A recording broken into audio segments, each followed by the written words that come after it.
Bien, primero quiero agradecer no solo la invitación, sino el hecho de haber generado este espacio de debate, porque uno de los grandes desafíos que entiendo yo que tienen estas problemáticas es ser puestas en la agenda pública, ser puestas dentro de los temas que realmente hay que afrontar y resolver.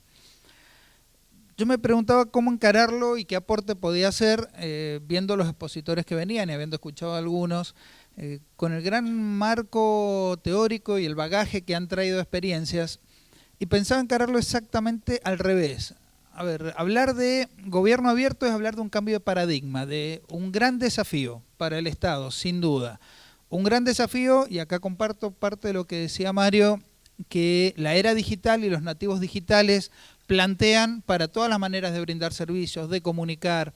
Sin duda estamos frente a estos desafíos y la complejidad que tienen puede generar a veces el efecto de parálisis. Es tanto, es tan complejo, es tanto lo que hay que hacer que terminás teniendo un montón de buenas ideas, pero siendo cada vez más difícil concretar algún cambio. Cuando hay que transformar todo, el miedo es que no logremos hacer nada.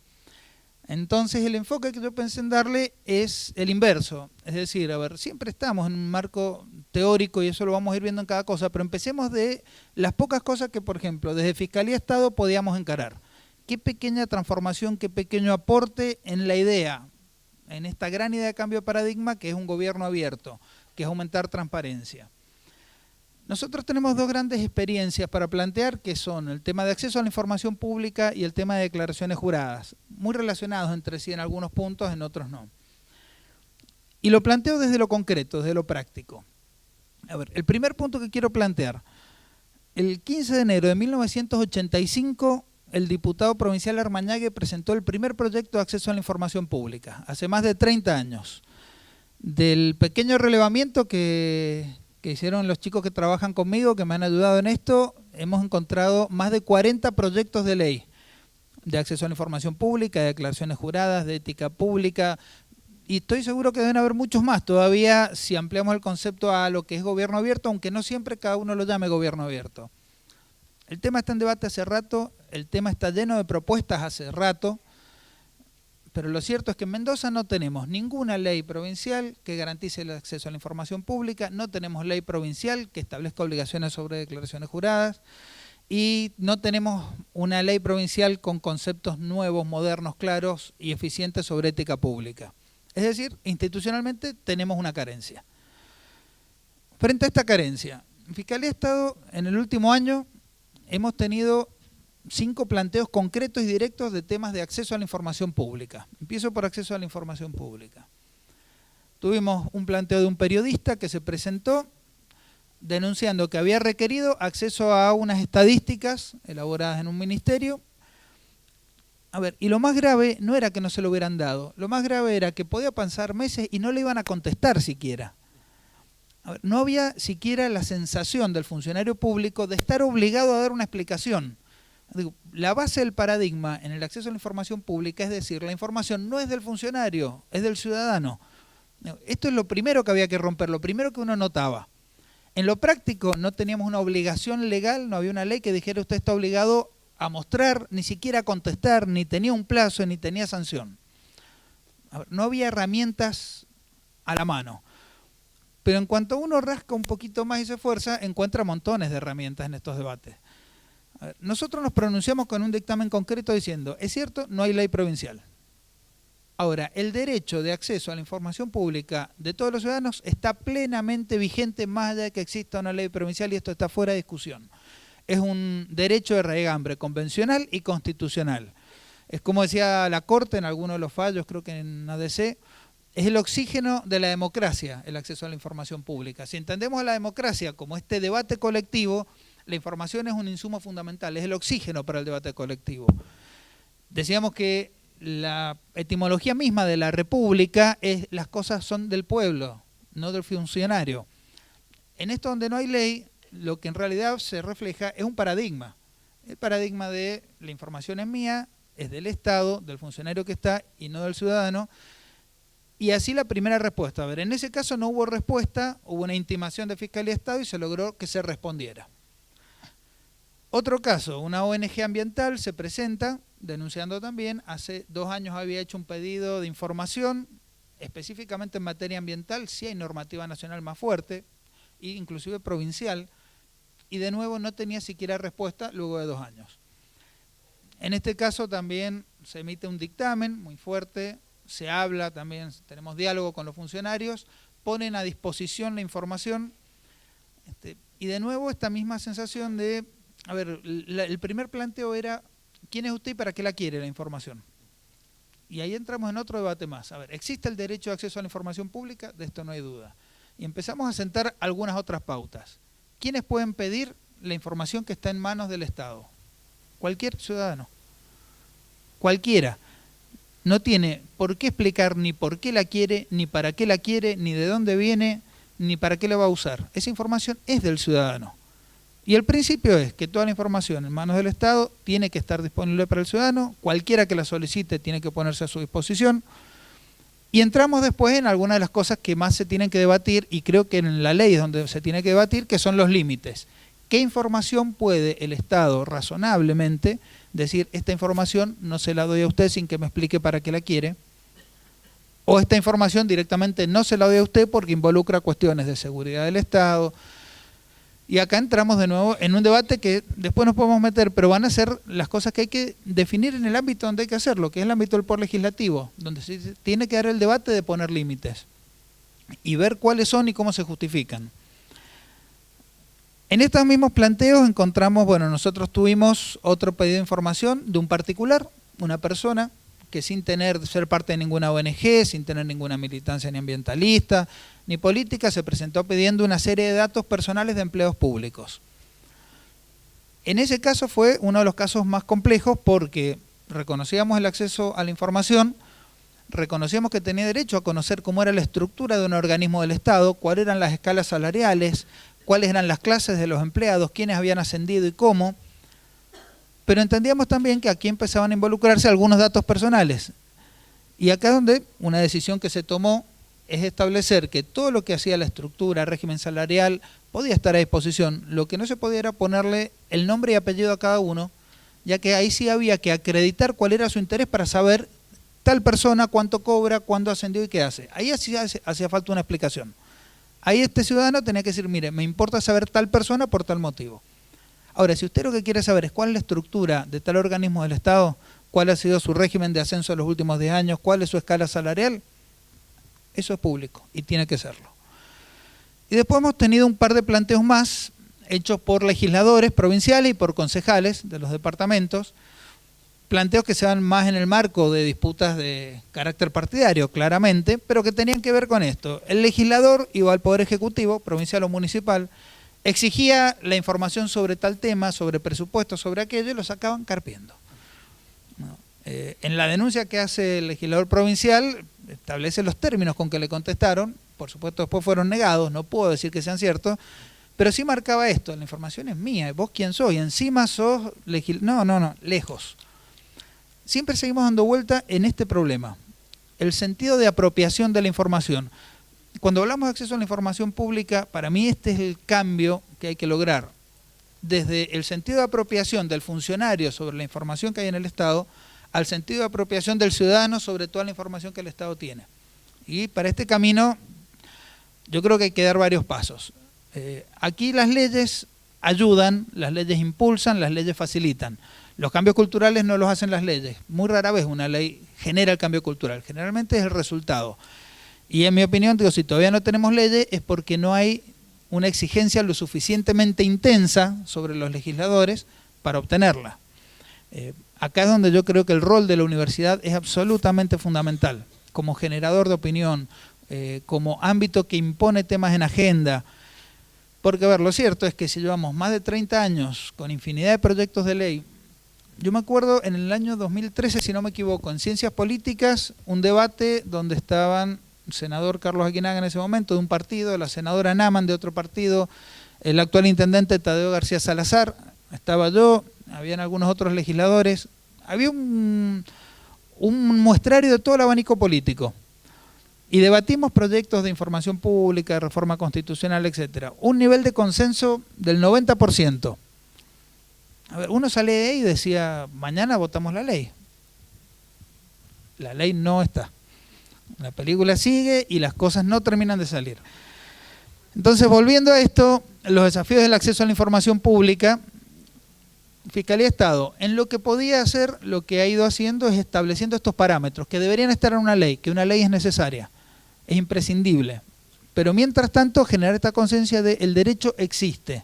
La ley lo que tiene que hacer es respaldarlo más fuertemente y establecer pautas.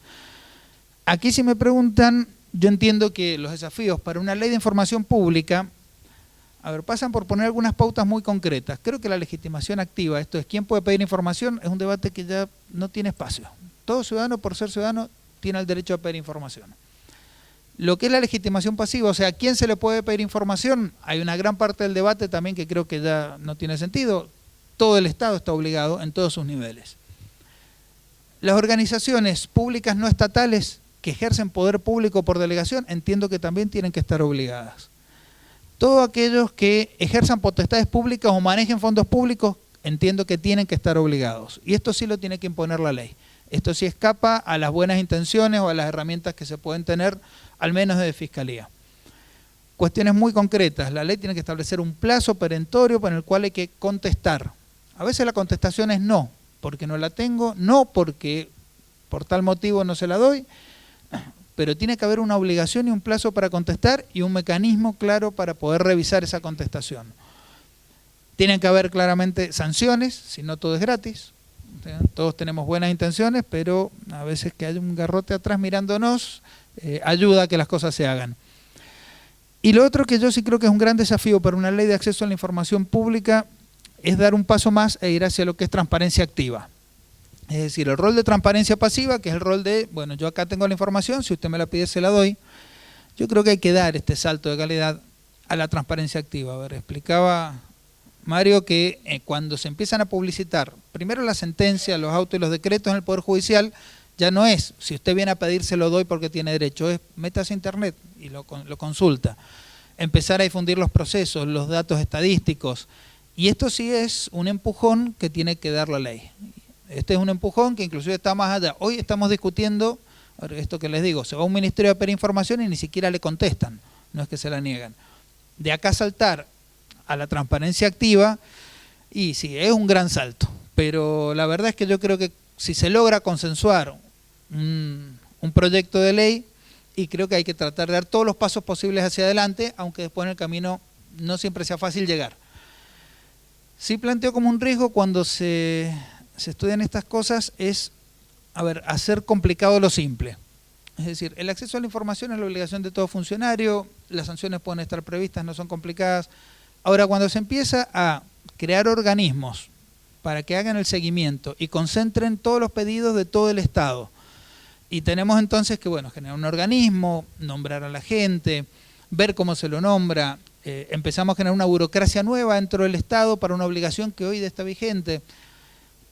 Yo soy muy cauto en esto de inventar estructuras, porque además si hay un organismo que es el encargado de la información pública es porque el resto del Estado no está encargado. Y esto tiene que ser algo propio de todo el Estado, tiene que ser, insisto, natural.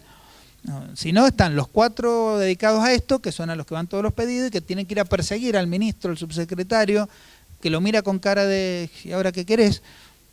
Y esto en lo práctico es lo que termina a veces trabando las buenas ideas.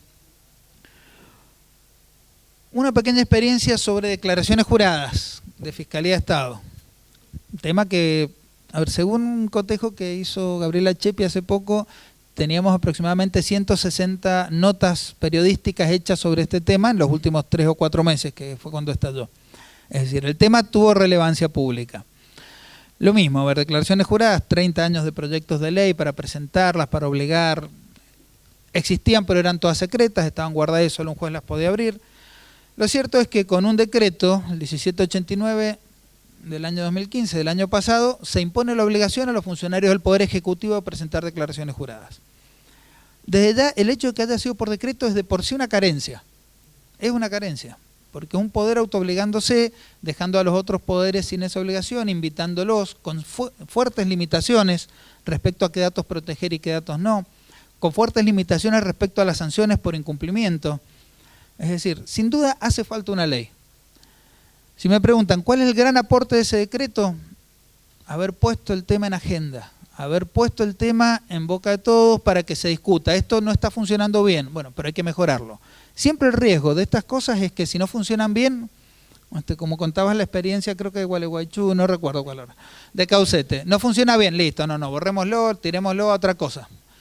No, yo soy muy convencido de que no funciona bien, bueno, pero lo hemos discutido, hay que hacerlo funcionar mejor, hace falta una ley, hay que estructurarlo más adecuadamente, precisarlo, que el debate sea siempre hacia adelante y no hacia atrás.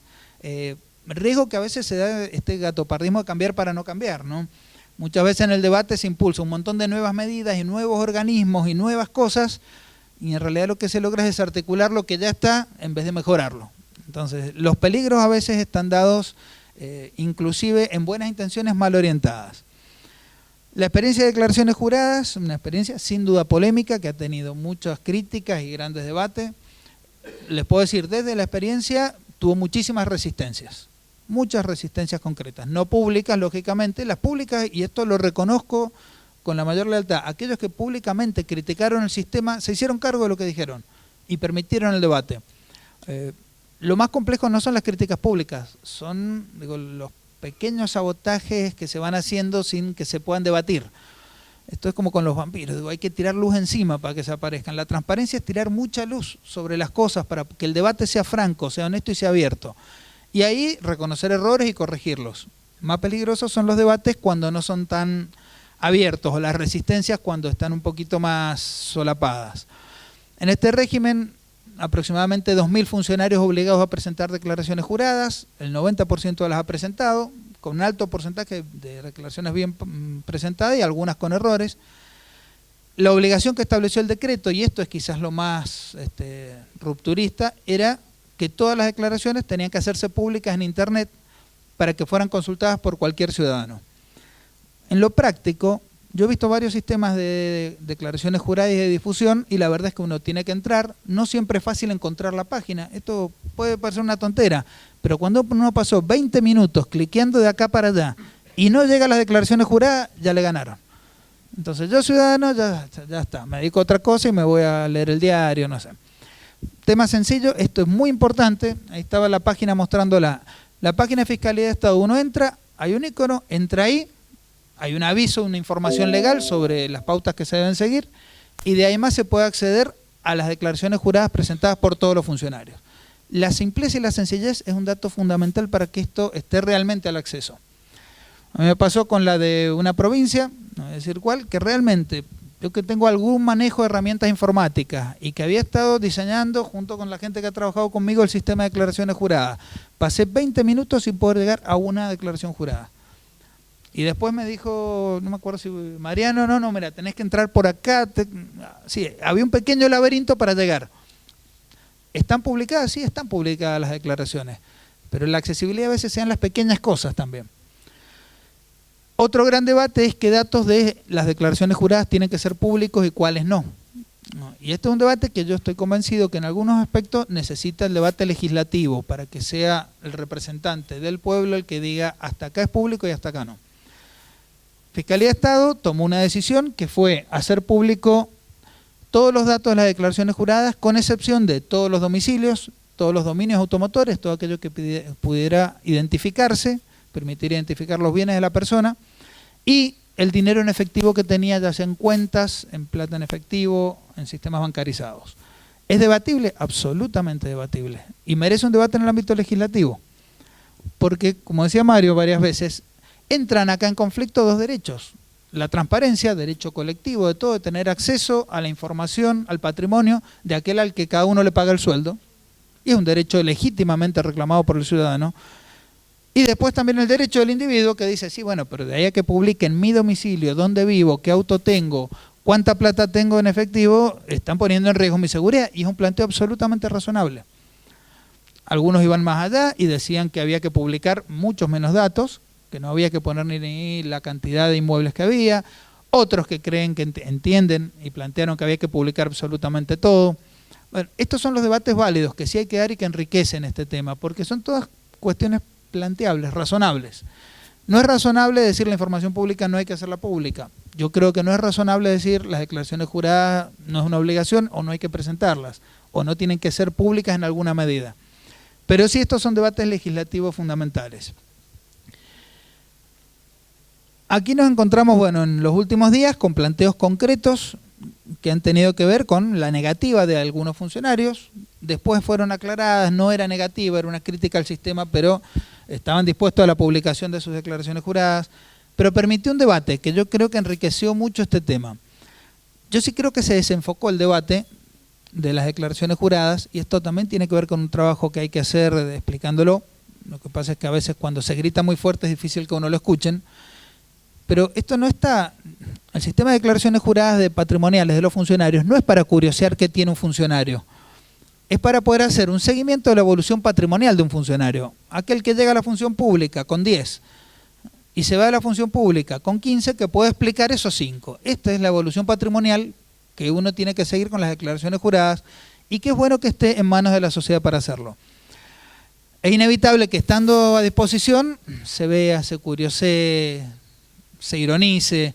Sí, todos estos sistemas, todos estos cambios tienen algunos costos, tienen situaciones complejas o incómodas, pero yo creo que son costos que hay que pagar en este sentido, precisamente por ir por un sistema más transparente.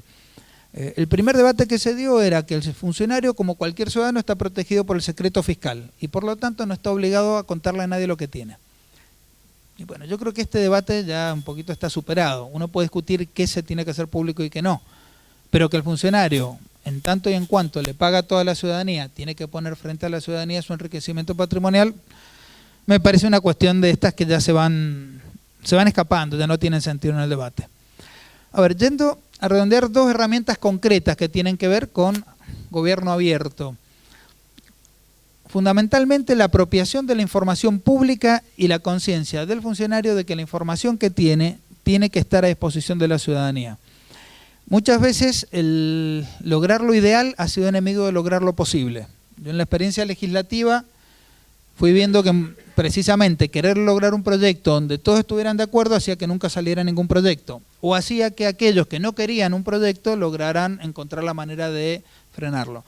Yo en esto, mi impulso muy fuerte, mi aliento es a lograr el consenso en la mejor medida de lo posible, con sistemas claros y simples, no con sistemas que generen nuevos esquemas, nuevas burocracias, nuevos procedimientos, porque eso terminan siendo formas de no hacerlo. No tengo ninguna duda de que si después de 30 años de proyectos legislativos, reuniones, debates y consensos no hay ley, es porque la voluntad política ha fallado. No tengo ninguna duda que eso es lo que en el fondo ha ocurrido. Creo que la voluntad política se ha dicho, se ha declarado muchas veces que hay intenciones de hacerlo. Le creo francamente a muchos de lo que lo dicen, pero creo que el rol de la universidad es fundamental en esto de mantener el tema en agenda y exigir resultados concretos. Y exigir que en lo concreto se logre imponer estas obligaciones, esta ley de acceso a la información pública con estándares internacionales que están aceptados. Y como decía Ortega y Gasset, y esta frase la he repetido demasiadas veces ya para mi gusto, argentinos a las cosas. Es decir, es muy bueno debatir y enriquecer, pero desde este ámbito yo creo que es muy importante poder plantear las exigencias de dar pasos concretos en mejorar la transparencia y en ir caminando hacia gobiernos más abiertos, que implican cambios culturales, que implican cambios de paradigma y que necesitan cambios legales. Pero fundamentalmente necesitan una fuerte presencia del tema en agenda y una voluntad política que realmente lo logre concretar. Gracias.